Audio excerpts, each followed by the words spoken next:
Good evening and welcome to RFL. I'm Richard French. Tonight we have a really special program for you. The last half hour of our show, it's going to be spent on Puerto Rico.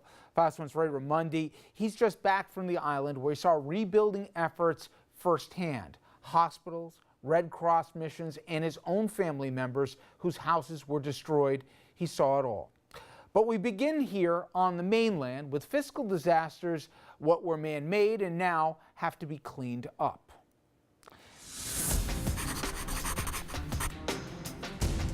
You know, if tonight's show has a theme, it's that of the people we are leaving behind, some through happenstance, other through natural disaster, in and of itself, it's a moral and a budgetary decision, but it's also symptomatic of priorities driving these choices out of Washington, state capitals, and even local government. Now, the Republican Congress and our president just made tax law that enriched the wealthiest 1% while plotting a course to squeeze the middle class and shred the safety net for those barely below them. Now, for anyone watching me tonight, the screw job was particularly twisted if you lived in a blue state in the Northeast. Hint, hint, that means us. But beyond the reverse Robin Hood, the thing that has bothered me the most has been the lies and the fuzzy math. Now, the canary in the coal mine may have been in all places the reddest of red states, Kansas. The then conservative governor, a couple of years back, decided cutting taxes and basic services to the bone that would magically cure all ills. Funny math and reality, however, don't go hand in hand. The state basically went bankrupt, the school year cut short, and bills couldn't be paid. The overwhelmingly Republican legislature, they overrode the governor's veto and they restored basic sanity to Kansas. Now, the same thing has happened far closer to home in Westchester County.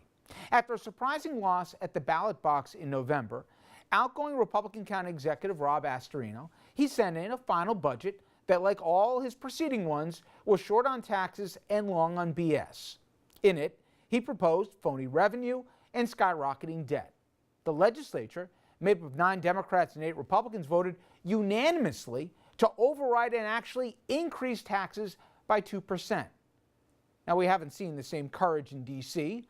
Politics and looming midterms have led to a Faustian bargain of the most misplaced national priorities and broken campaign promises, even by Trump's standards. As you'll see tonight, we are leaving Americans in the dark literally and others hanging by a thread, with designs, believe it or not, to make 2018 an even harder year for them.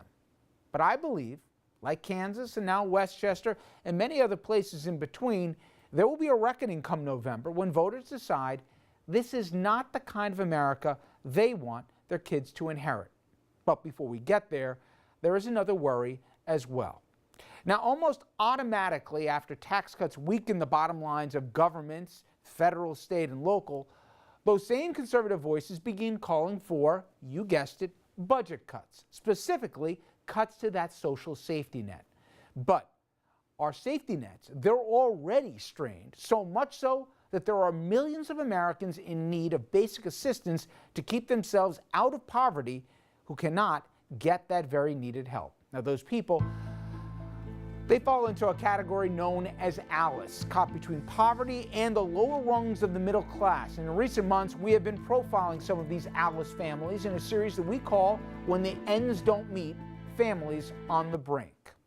And tonight, our senior political correspondent, Andrew Whitman, as he had with many of these stories, shares his latest profile. Andrew? And Rich, tonight we introduce you to a woman named Gabrielle Hill, who is now a single mother who faced an incredibly difficult decision, whether to stay with a man who treated her with physical and emotional cruelty, but who provided a measure of economic stability, or to go her own way and raise her 2 daughters amid financial strains. And that decision led to strains of its own. Like, this is the person that I was always to become, but there were some challenges and some experiences that I needed to have in order for her to really evolve, because she had no experience of hardship. Mm-hmm.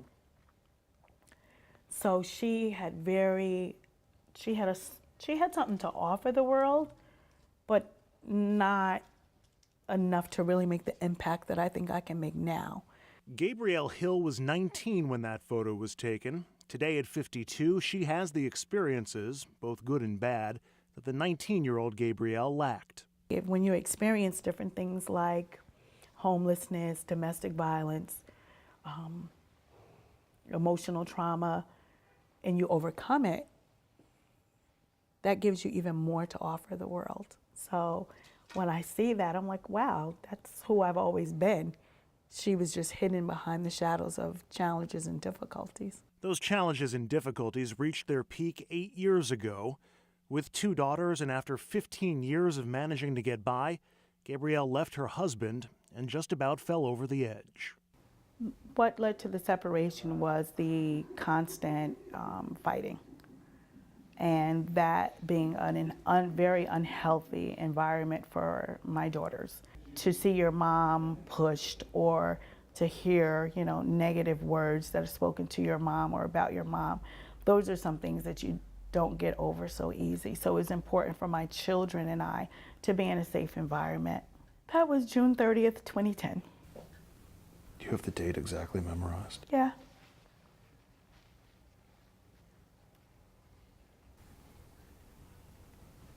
Do you think about that day a lot? I do think about it for a couple of different reasons, though. We went out to dinner that night, and then when I came home, it was a big blow up. So, that's when I knew I needed to get out of the house. But it's also my Uncle Daniel's birthday. So, whenever it comes, it's like bittersweet. I like the celebration, but not. You felt like you didn't have a choice? This is something you had to do? Oh, absolutely. I knew there was no way that I was going to continue in that kind of environment, and there was no way I was going to put my children, at risk, physically or emotionally, to suffer those kind of damages. So it was a difficult decision, but looking back, Andrew, I don't regret it at all. You knew it was going to make life harder.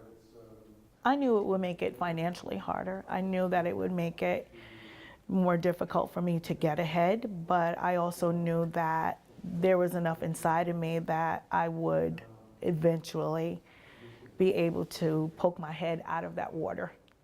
But it took time, a lot of hard work, and some help.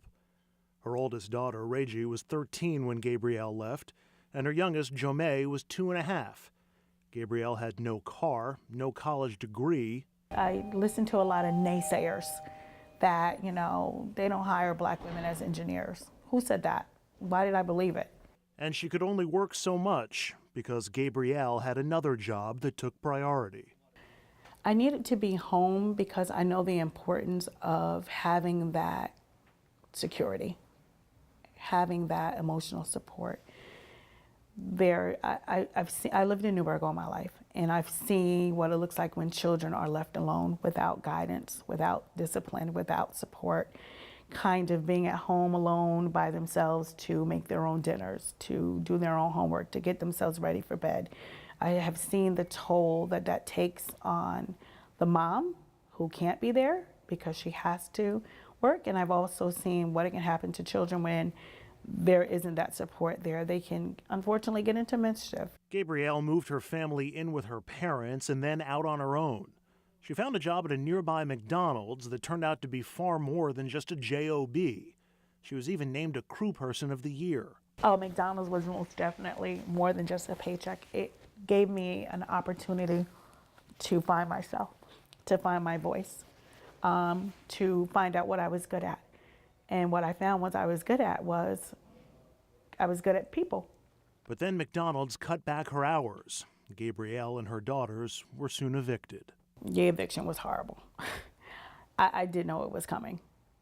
I mean, my landlord did, the best that he could, but, he has obligations. And but because I was working, when I went to get services, because I was working, I couldn't get services because I was working. It was a low point for Gabrielle, but only financially. She eventually picked up hours at another McDonald's, and she began volunteering to help others despite her own setbacks. And somehow, in the middle of it all, Gabrielle found herself. I know a lot of people that are educated, but they're just hopeless. They haven't found their way.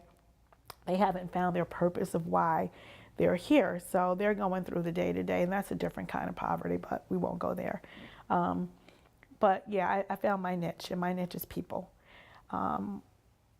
Shedding some hope and shedding some light on a very, very difficult situation when, you know, you thought that your marriage was going to last forever. You thought the person that you could depend on is no longer there. What do you do? Like, how do you start over? How do you pick up? And you just look within. You look within, and then you look without. And every time I looked at my daughter's faces, I knew I had no choice but to succeed. When she wasn't working or raising her daughters, Gabrielle volunteered at a literacy program and later turned that into a job at the Center for Hope. She's now also a paid program director at the Restorative Center, helping others through their struggles. That's the best way really to help yourself, is to help someone else, because you will just experience such a joy and such peace within yourself. There's always someone in a worse predicament. There's just one problem. Her jobs still leave her short on income. She and her preteen daughter have moved back in with her mother, but it's a struggle. Right now, I'm month-to-monthing it. I do want to go back to college, so I'm not going to be able to, you know, work a 40-hour work week. I know that it's very important that I go back, get my degree. I need to have some income coming in. Am I disappointed in some of the choices that I made? Yes. More so because they had an effect on my children more than me. But I'm not going to stay there. But she is staying in Newburgh, her hometown with which she also has a lot in common. Both have seen sunnier days. They're both tough, and both are relying on their own resolve to try and craft a more hopeful future. But more than the beat-up buildings, I sent some beat-up people. Yeah. The buildings, we all know, well, I don't know if we all know, but a building is more likely to withstand trauma when people are living in it. When I say trauma, I mean bad weather. You have to have people in buildings to keep the building alive. The toughness and resiliency of both Gabrielle and Newburgh on display for all to see. We welcome your thoughts and comments about Gabrielle's story and want to hear stories of other families on the brink.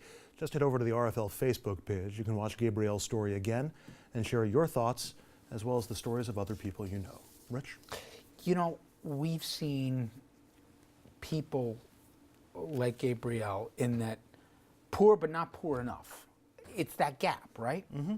Yeah, as she said when she was trying to find services, that she made too much. She had a job, so she made too much to qualify for assistance. She had a job, so she didn't qualify for housing assistance and wound up being evicted. It wasn't until she lost her job that she qualified. It wasn't until she was evicted that she qualified. So there is a gap there between, as we've been saying, between the bottom rung of the lower class and poverty, where she falls and where she is now. If she wasn't living with at her mother's place, she would probably be in poverty again. Choice. She had to stay with a guy who was smacking her around to have financial stability. Yeah, and that's something that there really aren't policies for. That's more of a societal decision, and our country doesn't particularly provide that level of assistance. Other countries do, but you know, that's the choice that she was stuck with. And there are a lot of people who make those choices living in less than satisfactory arrangements because the finances otherwise would be too difficult.